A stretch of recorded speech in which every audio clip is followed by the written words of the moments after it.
Les médecins du Borgou donnent leur sang pour sauver des vies.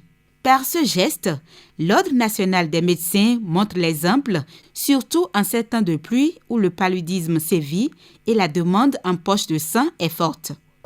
L'Ordre national des médecins du Bénin a décidé cette année d'organiser la semaine du médecin béninois. Et dans cet ordre d'idée, tous les médecins du Bénin, en tout cas, sont invités à faire un certain nombre d'activités, dont le don de sang. Et celui du Borgou se déroule aujourd'hui, 5 septembre 2020.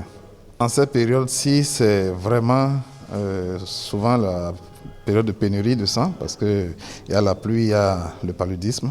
Et en ce moment, étant donné qu'on est en rupture, nous avons sollicité en tout cas toute personne désireuse de sauver une vie, de passer donner son sang. C'est vraiment triste de savoir qu'on peut sauver une vie, mais parce que le groupe de cette personne n'est pas dans la banque, on peut perdre cette personne-là. Donc c'est vraiment capital et toute personne normalement en bonne santé devrait pouvoir donner parce que c'est le meilleur des cadeaux. Le don de sang est un geste humanitaire et volontaire dont l'importance n'est plus à démontrer. L'intérêt du don de sang, comme je vous l'ai dit, c'est d'abord pour pouvoir sauver les malades, ceux qui sont dans le besoin. Vous savez, jusqu'à aujourd'hui, il n'y a nulle part où on peut aller acheter du sang pour mettre à la disposition de nos hôpitaux.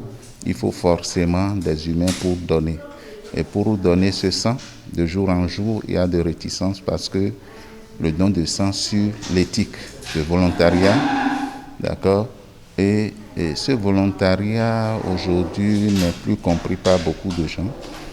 Et donc, par rapport à ça, le bénévolat, le volontariat, la responsabilité fait qu'il y a moins en moins de donneurs de sang au sein de la population. Étant de la santé, j'ai jugé juste de venir participer.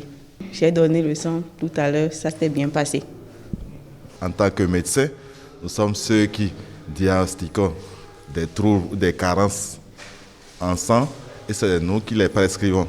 Maintenant, si on se retrouve encore à donner du sang pour les patients chez qui nous sommes déjà investis à diagnostiquer la carence, je crois que ça ne peut qu'être un accomplissement parfait. Coronavirus oblige, cette séance de don de sang s'est déroulée dans le respect des mesures barrières.